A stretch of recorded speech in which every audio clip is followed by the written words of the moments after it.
Okay, so Kevin Swart, co-owner, co-manager, I don't know if that's the right word, of Black Elephant Vintners. It's a locally based winery in Franschhoek that sources grapes from different farms in Franschhoek and make a range of wines. All wine of origin Franschhoek, that's kind of what our thing is. Broad spectrum, we do Syrahs, we do Pinotage, we do Malbecs, we do Cabs, we do Sauvignon Blancs, white and red blends, and a bit of MCC as well, which is, I think is becoming quite a force in this valley. I think MCC is quite a thing that this valley can do really well with. And what are the strengths of Franschhoek? I think I said this to you before, that the strengths of Franschhoek is that we get lots of people, it's really beautiful, and there are customers every single day, barring winter when it's pouring with rain, but there's customers here every day. People have no excuse to come to Franschhoek. When we moved from Johannesburg and we said to people come and visit, they come and visit because it's beautiful. And which varieties do you think Franschhoek excels with?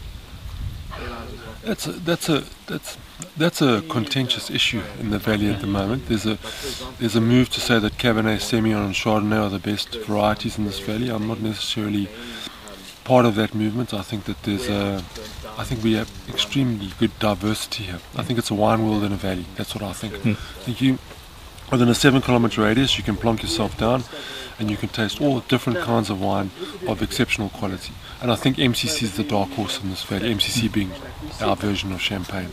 I think it's the dark horse in this valley that we're not pushing enough at the moment. And the soil types here and the diverse, are there diverse soil types? Or incredibly diverse. So we go from a north-facing slopes to south-facing slopes, from granite and grey-whack soils to riverbed kind of sandy beach sand kind of soils. We go from rainfall on one side of 1 metre a year to the other side of 2 metres a year. So it's incredibly diverse conditions within the valley. And your own stories, you came here fairly recently, yeah? Yeah, we've been here for just over 3 years.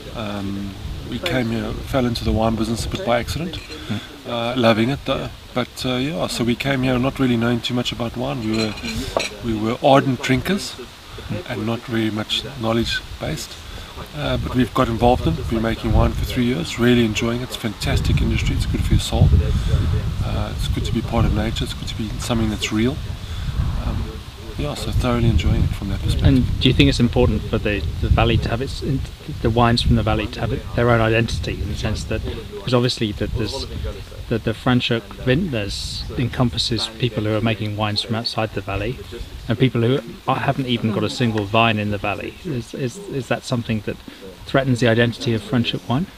Potentially, but I'm also sympathetic to that cause. So let's say you come down here and you make 6,000 bottles of wine a year and you've got grapes from the valley, it's fantastic, and then you're really successful. Next minute you're making 600,000 bottles of wine because you run a really good business, and the valley can't supply you with the fruit because it's a small area, and you have to move outside that area. So I think they both can live with each other to some extent. I think that they can live with each other, I do, but I think we should still celebrate the fruit of Franschhoek as being something quite special. I think the actual wines that are made from the fruit in Franschhoek are really of top class quality, but that doesn't mean that the guys operating from here, bringing in the other grapes, aren't doing great stuff and they aren't adding value to the valley. Also eating. How old is he? 10.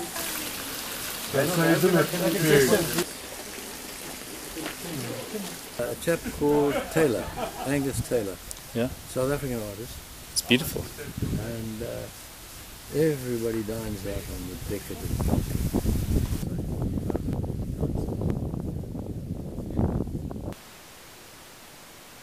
Came down, he was sponsored by Citadel.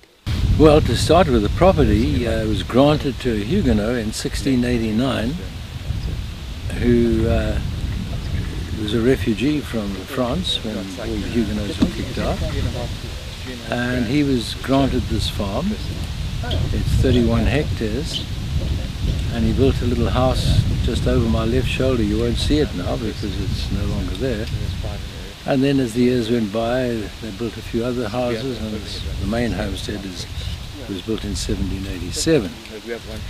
And we came here, and there were lots of vines, a lot of Semillon, including the old block that's 110 years old.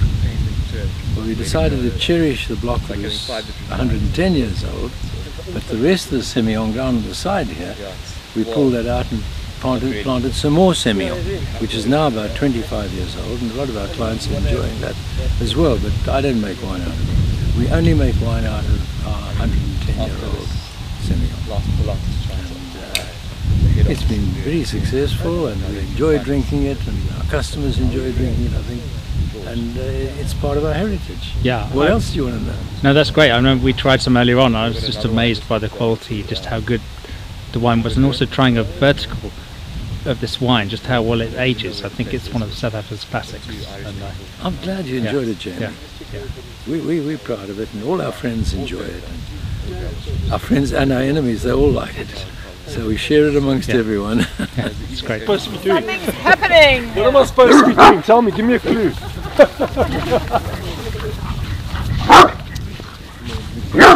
to be the wildest, and now suddenly he can't anymore. Shame. Kevin? Kevin?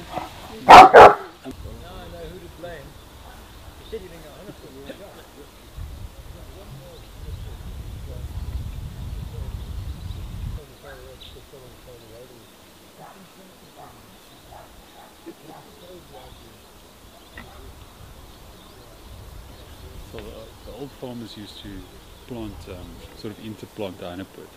This area, I think this year they picked about Kevin, 2 weeks. we're talking about, you see these gaps? We're going to take a lute, I know what it is in English, this direction, put soil on it, and grow another plant. What's a lure? Like a shoot? Shoot. Shoot. Does Jamie know anything about that? There we go. In the 100, how many 110-year-old Semillon? 110-year-old. Planted in 1905. And this is the Bush Vine Semillon vineyard. And this is a bottle of 2013. One bunch off this one. Yeah. This one may have 3 bunches on. That one's a hectare. Yeah, so just 1 or 2 bunches of vine. Maybe and some vines no bunches. No bunches. Like this one here, there's no bunches. But what a special vineyard, eh? Absolutely. We're very proud of it. We cherish it, and it makes our heritage wine. So where do I start? Semillon, like a great little vineyard, and we respect what it is, and it's one of the heritage blocks in South Africa where we don't try and interfere too much. We get the grapes in, do all the whole bunch.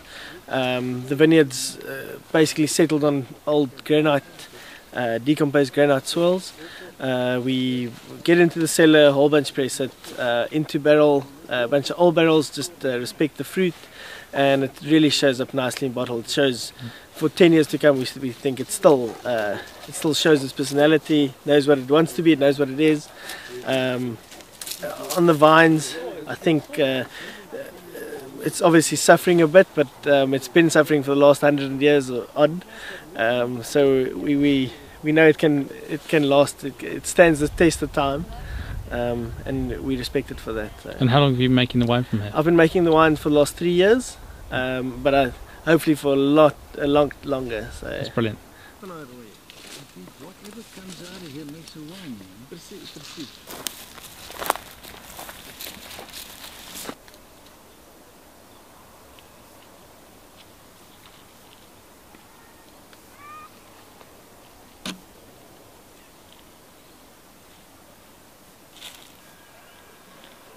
Take a pic of the 4 of us. Jacques Wentzel. I'm with Black Elephant Vintners. We're based in Franschhoek. I think it's quite a cool little valley. This. Look at this view. It's a beautiful Monday. It's Freedom Day in South Africa. Quite excited about the valley. Not only about the vineyards, but the energy. You know, it's quite a young bunch of guys around, and we're doing special things. So watch out. And which varieties do you think are working really well? We get to work with quite a large spectrum of grapes at Black Elephant. I think traditionally the guys would go for Chardonnay and Semillon. This is a Pinotage block that we are standing in now, and I got to make some wine from this vineyard this year, and it's turning out quite nicely. Yeah. For instance, Other varieties? there's quite a few blocks of Shiraz around, which I think is quite interesting. Young vineyards of Grenache and Petite Syrah. It's coming around. Cab Francs, beautiful aromatics, and some of the older blocks of Cab. And white varieties? If you can find a bit of Chenin, which there's not a lot of in Franschhoek, it's very, very interesting. Definitely the older blocks of Semillon are fantastic to work with. I pay you 200 grams. Yeah.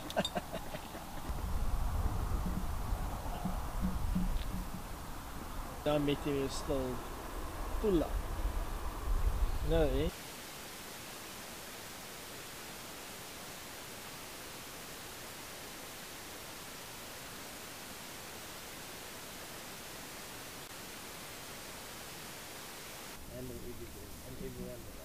So these guys think about what people are thinking, all this houses, there's no fences, so basically they have free run, and it means that they can go up into obviously the forest red Hutton soil and now hit a clay layer underneath it, so we tend not to have to irrigate at all.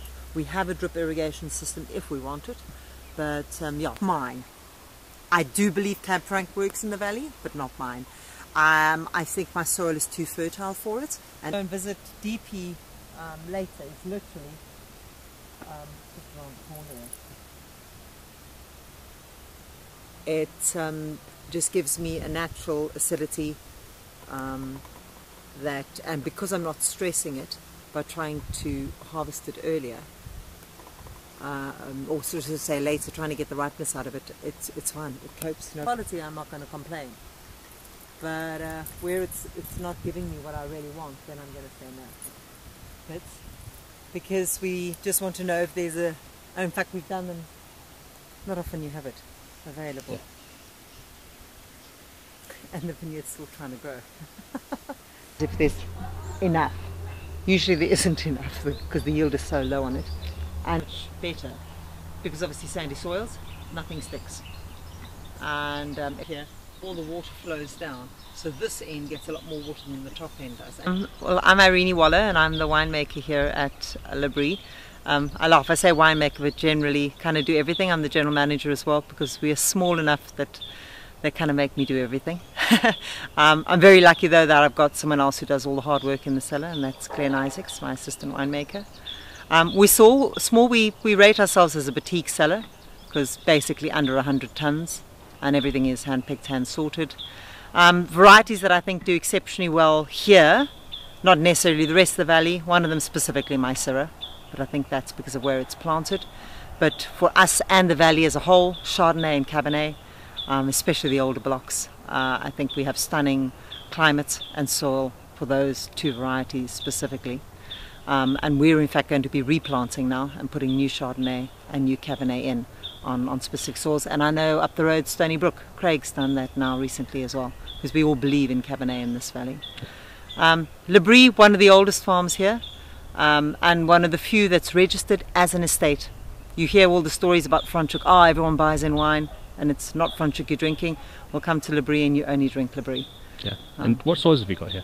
We've got a mixture. To my two best blocks, definitely on sandy soil, very alluvial, which allows that vine to really struggle and produce the concentration that I'm looking for. And then on the other side of the farm, incredibly fertile, rich soils with a deep clay layer, which is fantastic for water holding capacity, which means that you get a stunning fruit component. Not necessarily the structure I get on the sandy soils, but I get a fruit component on that side. That's fantastic. And do you think people have got the wrong idea about Franschhoek as a wine valley? Absolutely. I think there were good and bad things about promoting us as the food capital, because I really think the wine, and I can talk specifically of the wine that comes from Franschhoek only, not bought in. The wine made here is fantastic. We've got a group of our own young guns here, who I think you'll meet along the way, who really are trying to concentrate on what Franschhoek can produce. and show the rest of the world that, you know, just come and visit some of the smaller guys and you'll really see what Franschhoek can produce from its own grapes. But the original shape would have been like that, and then I'll show you at the back that late 1800s they built the H shape onto it, which is very classic of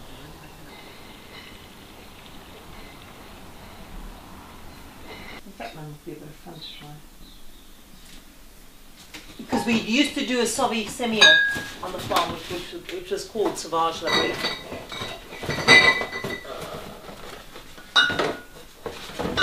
There's all the whites. Here we go. No, that's also Basil Landau.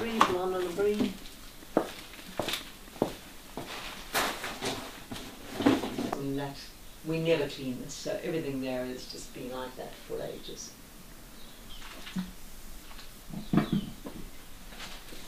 Actually, for real interest sake, I'm going to pull one of these ones out here. That'll be good. I like Basil.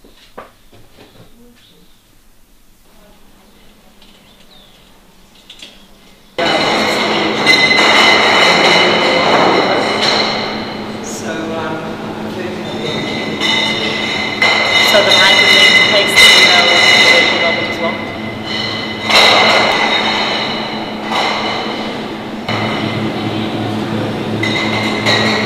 The story behind it, so the Syrah has a herb label. But you can really get a good picture. You can see Basil's olive trees and a little bit of his old Semillon and Burgundy next door. And then you can see our elephant mountains. And we get snow on these mountains. What are they called? Elephant Mountains? No, what I call them, because this is where the Have they got a proper name? Franschhoek. This is the Franschhoek. Elephant corner. This is where the last elephants in the Cape were, was it? Yeah. Shame they're not there now, isn't it? They're pretty. That I can actually see. Sorry, I need to just sit there to see what I'm doing here.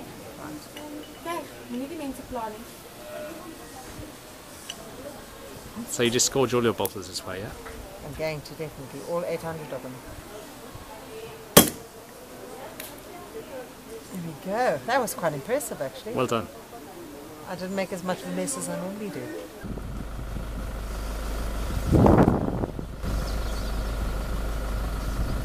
Between overstressing it, but at this point it's actually delivering something positive for me within reason.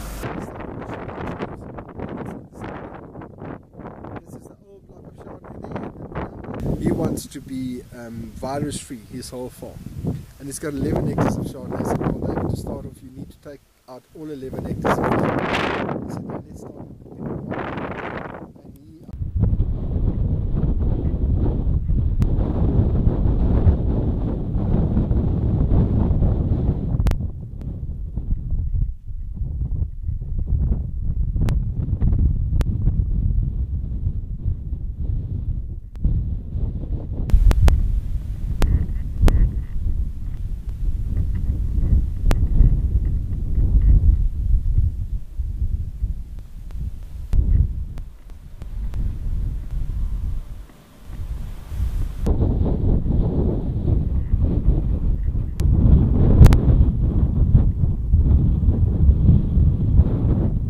Hi, I'm Dieter Sellmeyer. I'm the General Manager and Winemaker of Glenwood in Franschhoek.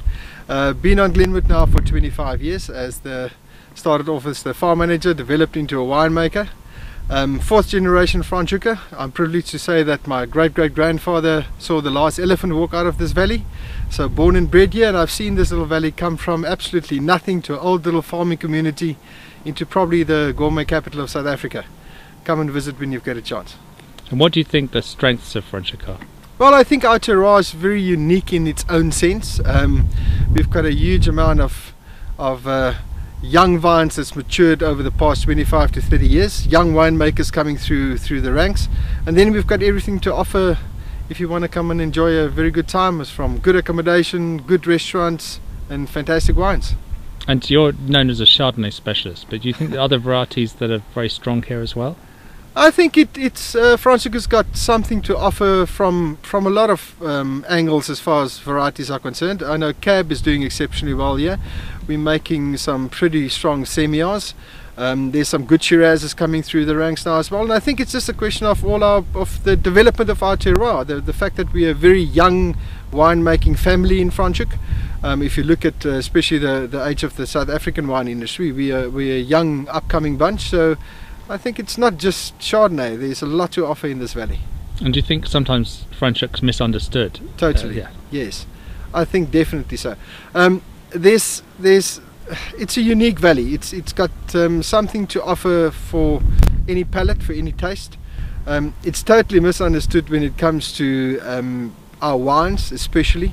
I think we totally underplayed as far as what we can offer. So I think it's something to watch out for the future. Huge amount of rain out of nowhere, and my boy come and called me. He said, "Dad, come and look here." And that, you see that 2 holes in the mountain there, yeah, with that thing coming down. The left hand just fell out, and as it came out and as we came back, that right hand one just started collapsing, and that whole river, there was rocks, Jamie, twice the size of my bucket, that came down there and rolled down this gravel road to that little white house there. That whole road up there was blocked with boulders coming out of that mountain. Wow, it's unbelievable. It's nature. So this is Pinotage, yeah? So Pinotage, which we've actually taken over. It's bushfire Pinotage, the scruffiest vineyard you've ever seen. I mean, with the tiniest of berries. Wonderful. We got 1 ton on 1 hectare, which is economically not viable, but we'll slowly rejuvenate it over the years. I always say if you're going to rejuvenate a vineyard, you're going to do something. So this particular vintage might be the best vintage because it was absolutely low yielding, unbelievably small berries, lots of concentration of colour, some black intense fruit. I mean, even on the pump overs, when we were doing pump overs, the colour was there within day 2. Out of 10 days, because these skins were just so full of wonderful pigment and tannin, and just brilliant. So it's not very much at all. So could end up being a little. And you've got Brook and Haut is up in that corner, as you know.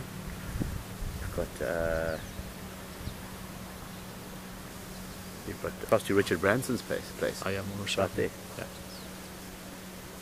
Which we're kind of looking at with interest to see how.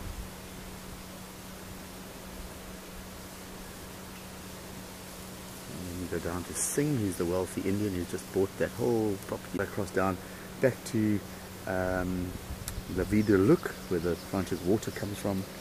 Across there to Dieudonné and Chamonix. You sort of come around to us again. Haut Cabaret, us. On the lawn, and there was a baboon. Hey, well, listen, there was a baboon on every pole. One, not on every row. One, another one here, another one there, another one there, another one. All sitting on the poles. Obviously, just sitting, sunning themselves, and they've eaten all the grapes that have been left behind. You know, there's always a lot of they're called natrosses, which are after bunches. Okay, so I'm Mark Dendy Young. Mark Dendy Young, who's lived here in Franschhoek for 43 years. Actually know DP very well. We were in the same grade together from grade 1, and so we've all grown up here. I mean, Franschhoek has been it's been an amazing transformation. It's undergone amazing transformation. But if you look at Franschhoek today as what it was then, it was just one big cooperative, and everyone had to supply the cooperative. Everyone had to supply grapes to one particular place. Slowly but surely, and I have to say 94 was a watershed year, as we all know, in South Africa, but from there I think a lot of people were able to break away from the big cooperative and start identifying themselves as being producers, which were focusing on certain styles of wine, certain cultivars, you know, and trying new things. Before that it was quite draconian, quite conservative, but now we've broken out, we've got more involved in the international scene. We talked about Pinotage earlier on and how it's changed and transformed, and that's been amazing. I mean, we in '96 then built our cellar. We started to before that we were supplying the grapes to Dieudonné, and then felt having La Petite Ferme, a world famous restaurant and an only lunchtime restaurant, which is quite unique. People would generally I'd say generally drink white wine. And Sauvignon Blanc being the flavour of the month, we decided that we would focus on Sauvignon Blanc. Sauvignon Blanc on this farm, which makes up 60% of the plantings on the farm, has been very successful. We've been lucky, fortunate, in the sense that we have a slightly cooler slope with a beautiful wind. We have wonderful, well-drained soils. We control the vigour, we control flavour, and we can pick very good, which is quite important when you're doing something as specific and specialised as Sauvignon Blanc. And it has been very, very popular, great success. Since then we've moved into areas of Haut, which has been very successful as well, and more recently Petite, which is one of the South African icon wines. I have the help of my father, who's the viticulturist, so he's more involved in the vineyards, doing the vineyard work, still performs a fantastic cellar tour once a day, and always believes that there is a certain romance in every cellar and magic, and he's often received at the end of his tour by an arousing standing applause, which is quite something to live up to, especially his son. But yeah, we have a great team of people in the restaurant. A lot of the people that work in our restaurant previously were working on the farm. They've elevated themselves to be able to interact with guests from all over the world, serving guests, presenting their food, and preparing their food, which has been a great transformation in terms of what we're about in South Africa. My mother was in the kitchen for 20 years, but training a lot of the staff that still work here today. I'm supported by my wife. She does the accounts. Everyone's got to do the accounts. Someone has to be back office in this world. She's the accountant, and then myself being the winemaker. We also try and get more involved in being so close in proximity to the restaurant, having the cellar attached to the restaurant.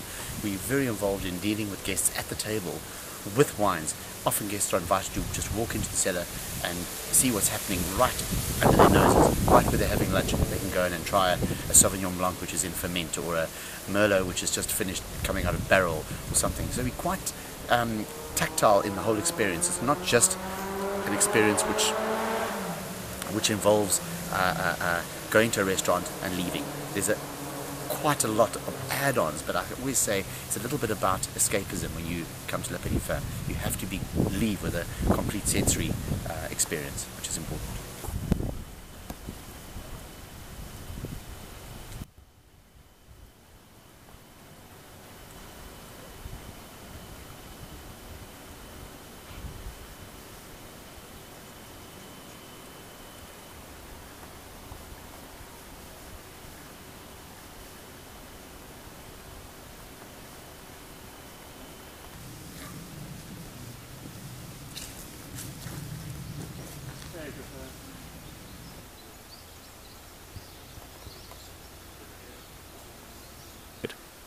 Yeah, so AGP was kind of born out of Franschhoek's need to have a bit of identity built around its wines, and we identified Chardonnay, Cabernet, Sauvignon, and Semillon to be the three varieties that really represent Franschhoek. They're varieties that have traditionally done very well in the valley, so we chose those three to put in a pedestal effectively, and we've identified 10 wines from 2014 to really represent Franschhoek. Yeah, there are 5-6 Chardonnays, 3 Semillons, and 2 Cabernets. And, yeah, we really feel that they really epitomise what Franschhoek does best. The three of us, Craig, myself, and Rob, when AGP was born, we wanted to create more of an identity for Franschhoek, and in our opinion, in order to create identity, we need to focus. So we are trying to establish and focus on cultivars that are traditionally well known and well grown, as well as well made in Franschhoek. And as Craig said, for us, Chardonnay epitomizes Franschhoek, Semillon epitomizes Franschhoek, and so does Cabernet Sauvignon. So within saying that, we are trying to establish something that can be regarded as well known not only in South Africa but globally as well. So Rob, tell me, have you run into any obstacles in trying to establish this AGP? Been a few speed bumps across the way, more administrative than anything else. But I think everyone realises what we're trying to do is reward the blocks of grapes for their typicity and their quality. So Semillon, Chardonnay and Cab, we need to reward those specific blocks of grapes for what they do, and that's make great wine from Franschhoek. Yeah, bought this whole thing. Small man. And that's, Jamie, that's one.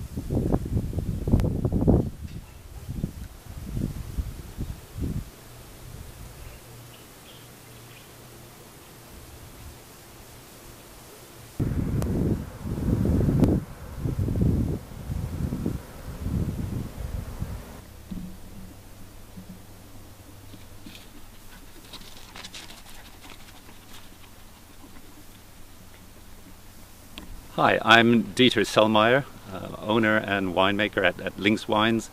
We're just outside of Franschhoek, but still wine of origin Franschhoek. A small vineyard. We make about 75,000 bottles a year. I've got 11 hectares under vine with quite a few different cultivars, 9 different cultivars. And that's because I keep getting excited about something new. But we're a small producer in Franschhoek. Tell me about the valley and what's the strengths and the weaknesses of Franschhoek? I think the valley has got one of the big strengths is the camaraderie amongst the wine community, the winemakers. We're, I think, a very close group of winemakers, and there's some really interesting wines coming out of Franschhoek. Very diverse. If you look at my annual rainfall here, it's about 900 millimeters a year. Go to the other end of the valley and it's close to 2,000 millimeters. So we got quite different microclimates here. I've got on my farm, Shiraz does very well. And I grew up in Spain, so I planted some Grenache a few years ago. That's doing very well in this slightly warmer part of Franschhoek. But the diversity, I think, is one of the strengths that we have in Franschhoek. And tell me about the soils. What sort of soils do you get here? Well, on my farm it's quite alluvial. Just up there is the Moreson Dam, and this used to be a riverbed, parts of the farm. So it's very alluvial and therefore very well drained soil. So we can really practice deficit irrigation and get real small grapes with great intensity on them.